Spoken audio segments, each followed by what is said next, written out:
Hello everyone, मी advocate Ashwin Shinde पुन्हा एकदा तुम्हा सर्वांचं एमपीएससी चॅलेंजर्स अकॅडमी मार्फत घेतल्या जाणाऱ्या लीगल लेक्चर सिरीजमध्ये स्वागत करते. जेएमएफसीची एक्झाम अनाऊन्स झालेली आहे. आता अभ्यासाची धावपळ करणं गरजेचं आहे आणि फक्त अभ्यास हा क्वांटिटी बेस्ड न करता क्वालिटी बेस्ड अभ्यास होणं गरजेचं आहे. वेळ कमी आणि अभ्यास जास्त अशी सिच्युएशन आहे. मग अशा वेळेस एमपीएससी चॅलेंजर्स अकॅडमी तुमच्या मदतीसाठी धावून आलेली आहे. एमपीएससी चॅलेंजर्स अकॅडमीने काय केलंय तर तुमच्यासाठी जेएमएफसी ची बॅच लॉन्च केलेली आहे. मग ही बॅच ऍक्च्युअल कितीची आहे तर 6,999 ची बॅच आहे, जी तुमच्यासाठी आता डिस्काउंटेड प्राइस 3,999 मध्ये तुम्हाला मिळणार आहे. मग या बॅचचं वैशिष्ट्य काय आहे, तुम्ही का ही बॅच प्रेफर कराल तर याच्यामध्ये दररोज लाईव्ह लेक्चर घेतले जाणार आहेत. त्याचबरोबर पीडीएफ स्वरूपात नोट्स मिळणार आहेत तुम्हाला. रेकॉर्ड केलेली जी लेक्चर्स आहेत त्याची एक्झाम होईपर्यंत अनलिमिटेड व्ह्यूज तुम्हाला मिळणार आहेत. जनरली कुठलाही क्लासमध्ये तुम्हाला हे जे व्ह्यूज असतात ते लिमिटेड व्ह्यूज असतात, म्हणजे साधारण 1, 2 किंवा 3, जास्तीत जास्त 3 व्ह्यूज मिळतात प्रत्येक व्हिडिओचे. पण एमपीएससी चॅलेंजर्स अकॅडमी तुम्हाला हे अनलिमिटेड व्ह्यूज देणार आहे. तुम्ही कितीही वेळा एखादं लेक्चर रिपीट मोडवर ऐकू शकणार आहे. त्याचबरोबर आज अखेर झालेल्या जेवढ्या एक्झाम्स आहेत त्या एक्झाम्स मधील सर्व क्वेश्चन पेपरचं अनालिसिस सुद्धा तुम्हाला बघायला मिळणार आहे. सो अशी ही सर्व संपूर्ण बॅच जी आहे ती जर तुम्हाला घ्यायची असेल तर तुम्हाला काय करायचंय, स्क्रीनवर दिलेल्या या नंबरवरती कॉल करायचा आहे आणि संपूर्ण इन्फॉर्मेशन घ्यायची आहे. सो आता आजच्या या लेक्चरमध्ये महत्वाचं काय तर तुम्ही जेएमएफसीचा अभ्यास कसा करणार आहात. काहीतरी तुमची स्वतःची मेथड असेल, पण तोच अभ्यास जर तुम्ही योग्य पद्धतीने योग्य मार्गदर्शनाखाली केलात आणि प्रॉपर स्ट्रॅटेजिक वेने केला तर तुम्हाला जेएमएफसी होण्यापासून कुणीही अडवू शकत नाही. सो त्यासाठीच आम्ही आलोय तुमच्या मदतीला. कशा पद्धतीने अभ्यास करायचा ते जाणून घेऊयात. बेसिकली एमपीएससीचा अभ्यास करायचा आहे किंवा कुठलाही जेएमएफसीचा अभ्यास करायचा, कुठलीही कॉम्पिटेटिव्ह एक्झामचा अभ्यास करायचा तर हे 4-2 महिन्याचं काम तर निश्चितच नाहीये. त्याच्यासाठी महिनोन-महिने अभ्यास करायचा आहे. कधी कधी वर्षानुवर्ष सुद्धा तुम्हाला अभ्यास करायला लागतं. पण आता जेएमएफसीची बॅच अनाऊन्स झाली आहे, एक्झाम अनाऊन्स झालेली आहे. तुम्ही अभ्यास कसा करायचा तर तुमचा जो अभ्यास आहे त्याच्यामध्ये सातत्य असलं पाहिजे, फोकस क्लिअर असला पाहिजे. म्हणजे तुम्ही खूप हुशार आहात पण तुमच्या अभ्यासामध्ये कन्सिस्टन्सी नसेल, सातत्य नसेल तर जेएमएफसी होण्याचे चान्सेस कमी आहेत. पण बुद्धिमत्ता ऍव्हरेज आहे पण कन्सिस्टन्सी आहे, चान्सेस जास्त आहेत. मग तुम्ही काय करायचंय तर तुमच्या अभ्यासामध्ये कन्सिस्टन्सी मॅटर करते आणि अभ्यासामध्ये कन्सिस्टन्सी बरोबर फोकस असणं सुद्धा महत्वाचं आहे. मी किती तास अभ्यास करतो, मी आज 5 तास बेअर ऍक्ट वाचले, मी आज 4 तास लिखाण केलं, हे महत्वाचं नाहीये. तुम्ही ते किती फोकसने केलं, किती समजावून केलं हे अतिशय महत्वाचं आहे. किती वाचलं याच्यापेक्षा काय समजलं, त्याच्यावरचे किती एमसीक्यूज तुम्हाला सोडवता आले, दॅट मॅटर्स. म्हणजे फक्त अभ्यास करतोय म्हणून करण्यात उपयोग नाहीये, तो अप्लाय कसा करायचा हे सुद्धा कळणं तितकंच गरजेचं आहे. आणि तुमचा अभ्यास कसा असायला हवा, क्वालिटी स्टडी असायला हवा. मी आता जस्ट म्हटलं मी 5 तास बेअर ऍक्ट वाचला, 4 तास लिखाण केलं. क्वांटिटी नकोय, किती तास केलं दॅट डझंट मॅटर, किती क्वालिटेटिव्ह केलं हे मॅटर करतं. म्हणजे तुमचा जो अभ्यास आहे तो क्वालिटी स्टडी असला पाहिजे. म्हणजे लोकांना दाखवण्यासाठी घड्याळाकडे पाहून किंवा मी किती वेळ बसतो ह्याच्यासाठी नाही करायचंय, तर तुम्हाला ते समजलंय किती, तुम्ही अप्लाय किती करू शकताय याच्यासाठी अभ्यास करायचा. तुम्ही जो अभ्यास करताय तो तुम्हाला डेली क्रॉस चेक करता आला पाहिजे. म्हणजे बेसिकली आज तुम्ही कॉन्ट्रॅक्ट ऍक्ट वाचलेला आहात, सकाळच्या सेशनमध्ये तुम्ही कॉन्ट्रॅक्ट ऍक्टचा स्टडी केला, दुपारी त्याचे MCQs तुम्हाला सोडवता आले पाहिजेत. म्हणजे तुम्ही जो अभ्यास करताय तो क्रॉस चेक करणं पण गरजेचं आहे. मी केलेला अभ्यास माझ्या किती डोक्यात राहतो, त्याचा किती फायदा होतो, हे बघणं सुद्धा गरजेचं आहे. आज मी कॉन्ट्रॅक्ट ऍक्ट वाचलाय आणि त्याच्यावर 4 दिवस मी त्याच्याकडे बघितलंच नाही, असं चालेल का? तर नाही चालणार. म्हणजे तुम्ही जो अभ्यास करताय तो अभ्यास क्रॉस चेक होणं सुद्धा तितकंच गरजेचं आहे. आता बेसिकली JMFC चीच आपण एक्झाम घेतली आहे, तर JMFC साठी आपण बोलतो आहोत. तर JMFC मध्ये काही ठराविक कायदेच आहेत. फापट पसारा असे ढिगभर कायदे तर नाही आहेत एक्झामसाठी. कॉन्ट्रॅक्ट ऍक्ट आहे, सेल ऑफ गुड्स ऍक्ट आहे, पार्टनरशिप आहे, ट्रान्सफर ऑफ प्रॉपर्टी आहे, रेंट कंट्रोल आहे, CPC आहे, असेच अजून काही कायदे आहेत. पण मग तेच कायदे का अभ्यासाला आहेत, हा प्रश्न तुम्हाला पडला पाहिजे. व्हाय दिस ऍक्ट? ज्युडिशियरीमध्ये त्याच कायद्यांचं का महत्व आहे? जर तुम्ही JMFCचं प्रिपरेशन करत आहात तर तुम्हाला हा प्रश्न पडलाच पाहिजे, ॲज वेल ॲज त्याची उत्तरं पण शोधली पाहिजेत.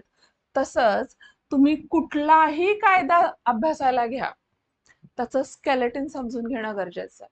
म्हणजे काय? तर या कायद्यामध्ये चॅप्टर्स किती आहेत, सेक्शन्स किती आहेत, किती विभागामध्ये हा कायदा विभागलेला आहे, त्याचे पार्ट्स किती आहेत, हे सगळं तुम्हाला माहिती असणं गरजेचं आहे. आणि त्याच्यानंतर सगळ्यात महत्वाचं, प्रत्येक कायद्याचा इंडेक्स डीप स्टडी होणं गरजेचं आहे. इंडेक्स म्हणजे काय? तर त्या कायद्याची अनुक्रमणिका, जी समजून घेणं खूप गरजेचं आहे.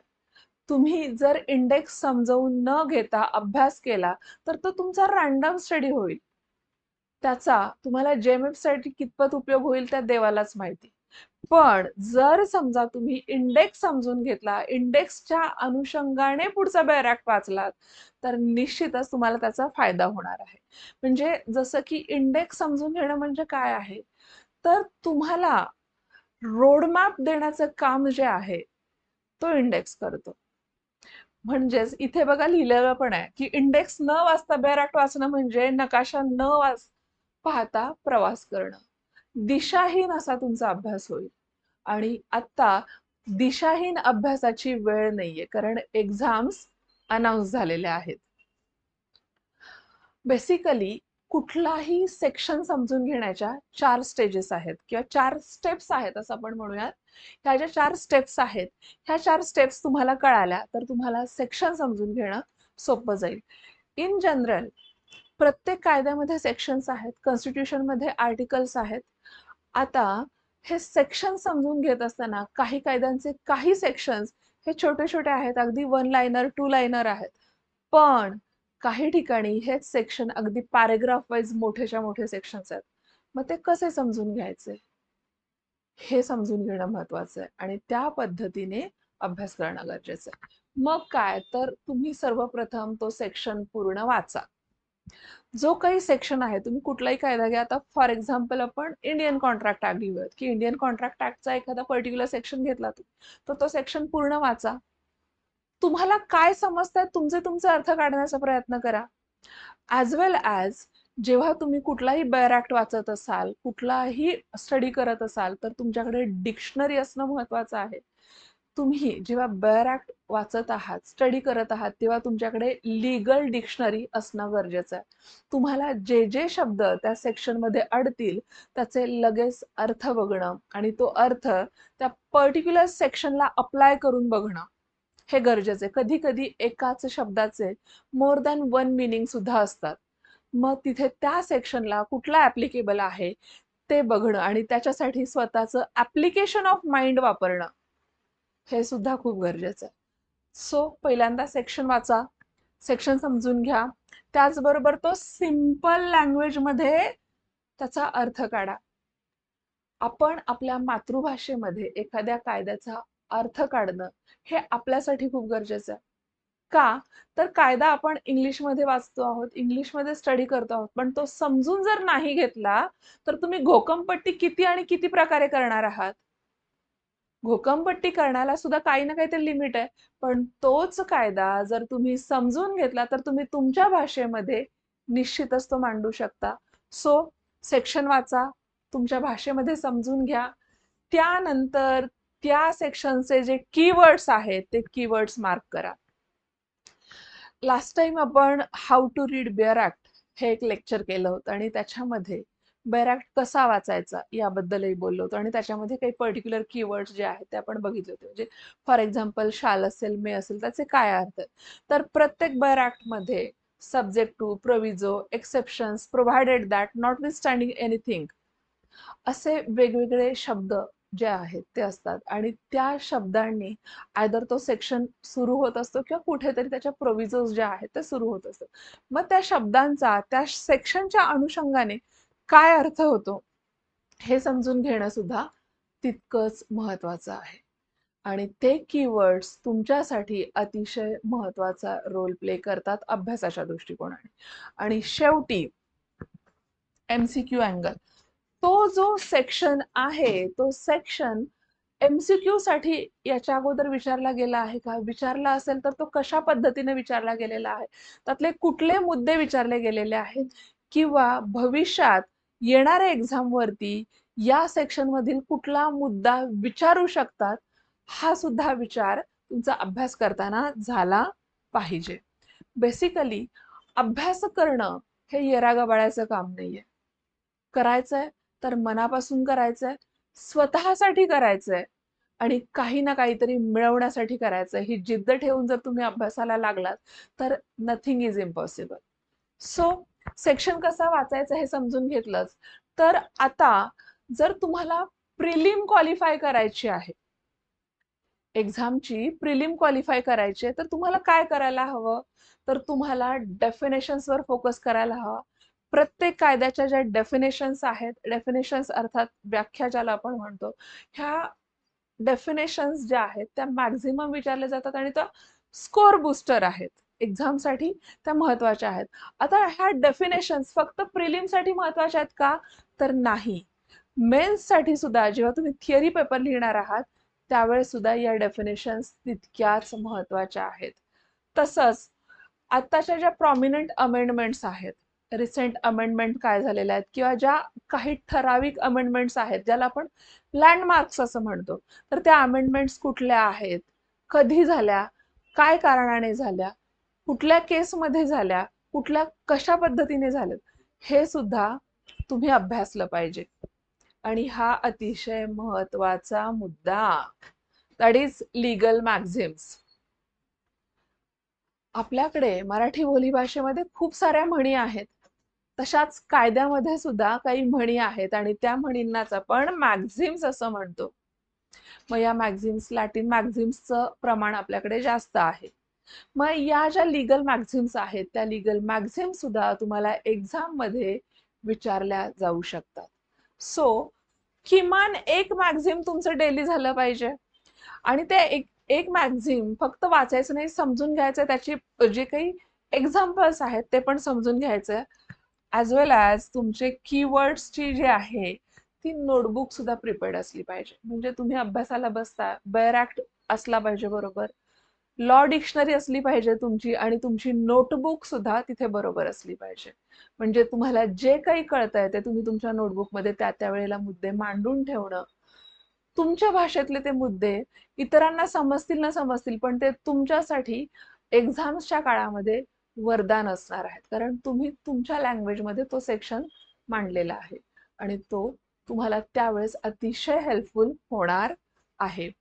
तसंच प्रत्येक सेक्शन मध्ये प्रोव्हिजोज असतात, काही सेक्शन्स मध्ये एक्सेप्शन्स असतात.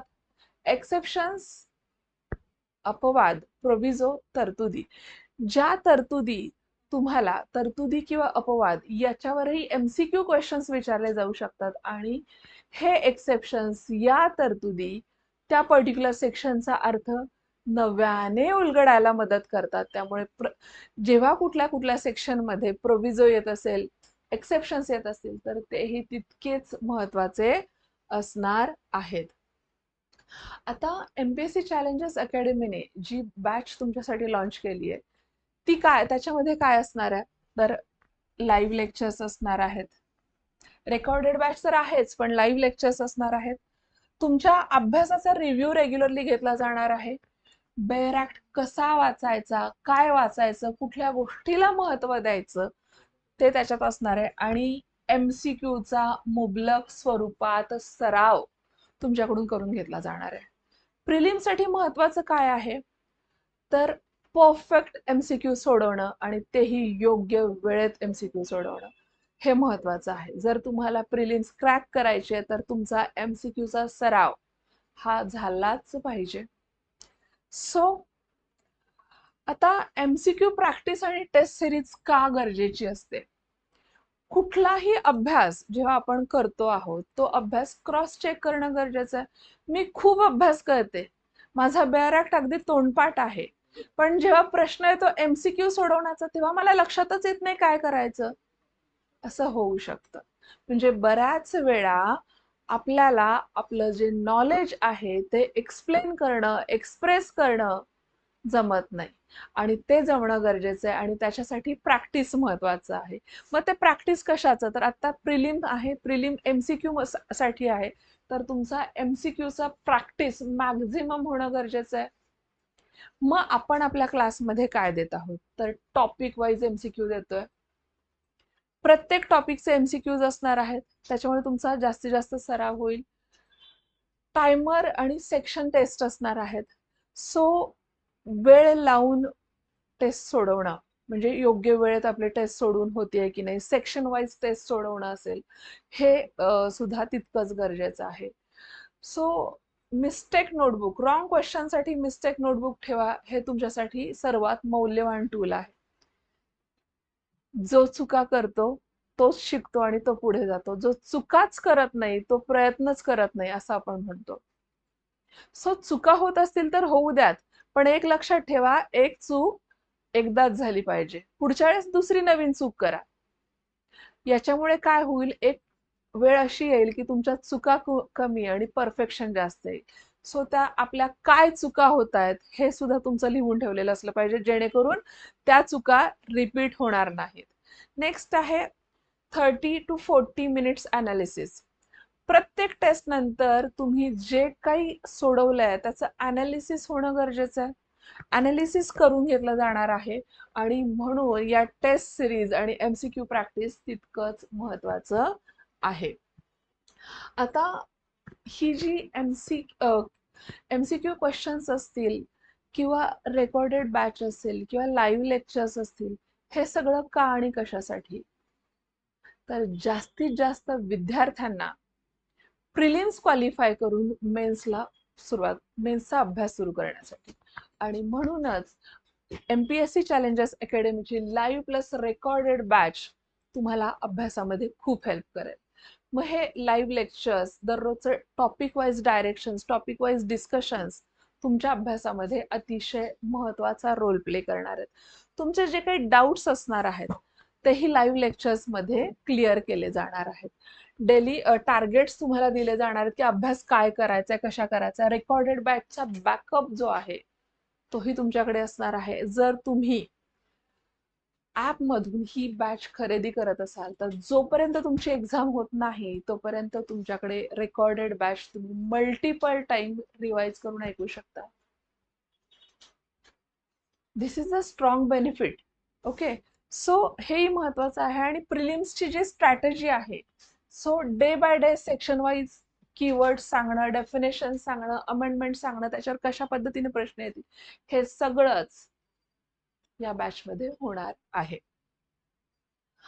सो जी टेस्ट सिरीज सुद्धा तुम्हाला दिल्या जाणार, या बॅच मध्ये काय दिलं जाणार आहे, त्या टेस्ट सिरीज सुद्धा दिल्या जाणार.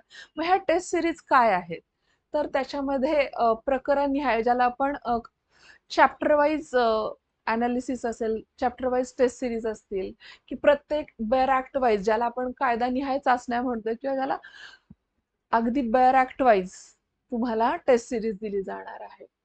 त्याचबरोबर कधी कधी तुम्हाला मिक्स सिरीज सुद्धा दिली जाईल, की यातले हे क्वेश्चन्स, आता JMFCचा एक्झाम देत असताना तुम्हाला काही कायदा वाईज जे आहेत ते प्रश्न येणार नाहीत. अगोदर कॉन्ट्रॅक्ट येईल, मग ट्रान्सफर ऑफ प्रॉपर्टी येईल, मग CPC येईल, असं होत नाही. तुम्हाला कुठल्याही कायद्याचा कधीही आणि कुठल्याही सिक्वेन्सने प्रश्न येऊ शकतो. सो मिक्स टेस्ट सिरीज सुद्धा तुम्हाला दिली जातील. सो आपल्याकडे आता वेळ खूप कमी आहे. टार्गेटेड डेज एवढेच आहेत. एवढ्या दिवसामध्ये तुम्हाला प्रिलिमचा अभ्यास जो आहे तो कंप्लीट करायचा आहे. तुम्ही अभ्यास करतच असाल. MPSC चॅलेंजेस अकॅडमी काय करते तर तुमच्या अभ्यासाला एक बूस्ट देते, एक पुश देते. बऱ्याच वेळा प्रत्येकाकडे कपॅसिटी असतेच, पण गरज असते त्या एका पुशची, आणि तो पुश तुम्हाला MPSC चॅलेंजेस अकॅडमी देते. आणि त्या एका पुशमुळे निश्चितच तुमची नाव सुद्धा पैलतीरी निश्चितच लागेल. अर्थात तुम्हालाही प्रिलिम्समध्ये यश मिळून तुम्ही मेन्सच्या तयारीला लागाल. आपण प्रिलिम्सचा जरी आता फोकस करून अभ्यास करत असू तरी सुद्धा मेन्सच्या अनुषंगानेही आपण त्यामध्ये बऱ्याच गोष्टी इन्क्लूड करणार आहोत. सो या आजच्या लेक्चरमध्ये काय सांगायचं तुम्हाला, तर JMFCचा अभ्यास तर कराच, पण तुमच्या अभ्यासाला जोड असू द्यात ते MPSC चॅलेंजेस अकॅडमीच्या या JMFC बॅचची, जेणेकरून तुमचं यश हे निश्चितच कन्फर्म होऊन जाईल. So thanks for watching.